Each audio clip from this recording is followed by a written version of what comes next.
All right, let's talk about something we've all dealt with.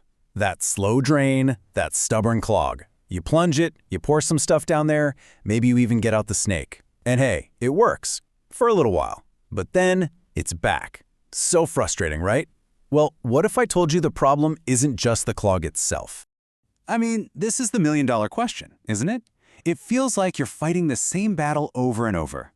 You clear the blockage, but a few weeks later, you're right back where you started. Turns out, just attacking what you can see, well, that's only half the story. The real culprit is hiding deep inside your pipes. See, here's the thing. Most of the traditional methods, they just poke a hole through the middle of the gunk. That's enough to get the water moving again, sure. But they don't do anything about all that greasy, scummy, nasty buildup that's just clinging to the walls of your pipes. And that stuff, it's basically a magnet for the next clog. And this gets us to a really big difference in how you can tackle this problem. You've got the old, familiar method of snaking, and then you have something else entirely. A technique that's not about poking, but about completely scouring the pipes clean. Let's really break this down. Okay, so just look at the difference here. On the left, you have drain snaking. It literally just punches a hole through the blockage. It clears a little path, but leaves all that problem-causing residue right where it was. But hydrojetting, that's a whole different ballgame. It's designed to clean the entire inside of that pipe, wall to wall. And this isn't just me saying it. The source material puts it perfectly. Other methods may leave residue behind, but hydrojetting is specifically designed to thoroughly clean the pipe walls. You know what that means? It means you're way less likely to get those annoying repeat clogs. It's the difference between patching the problem and actually solving it. So, how in the world does this deep clean actually work? The best way to think about it is to imagine pressure washing your dirty driveway, that satisfying feeling of just blasting away years of grime. Now imagine a tiny, super powerful version of that designed to do the exact same thing but on the inside of your plumbing. That, in a nutshell, is hydrojetting. So let's get the official definition down. It's a professional plumbing service that uses really high-pressure water to scrub the inside of your pipes. The whole point is to get rid of all that built-up material. We're talking grease, scale, hair, you name it, the stuff that causes all the trouble in the first place. And this isn't just some random blasting. No, it's a very controlled, professional process.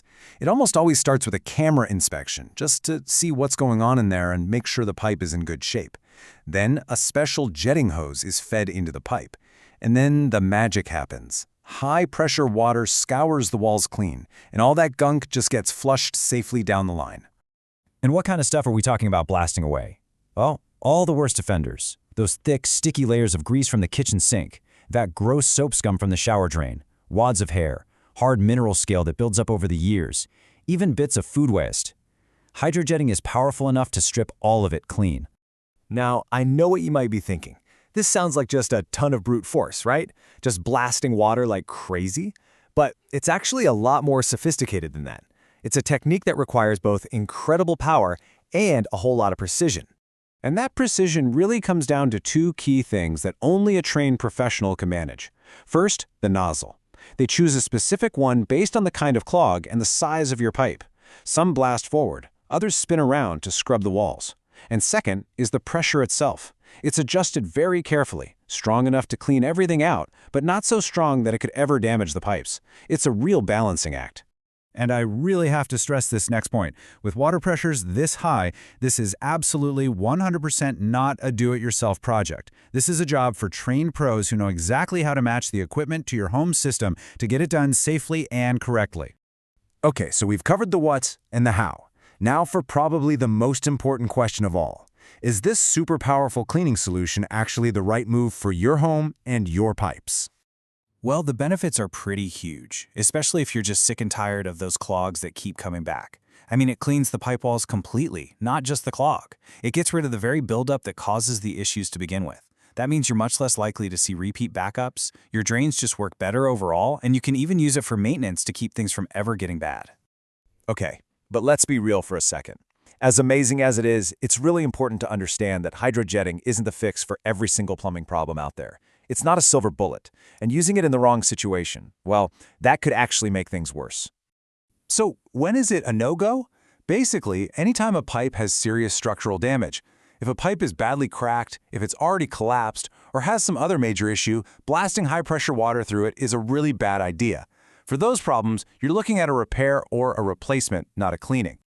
So at the end of the day, you really can't guess. The only way to know for sure if hydrojetting is the right, safe choice for your system is to have a professional check it out. That usually means they'll run a camera down the line first to get a good, clear look at the actual condition of your pipes. So if you're tired of that endless cycle of slow drains and clogs that just won't quit, it's a question worth asking yourself. By getting rid of not just the blockage but the gunk that causes the blockage, this power wash for your pipes just might be the long-term permanent fix you've been looking for.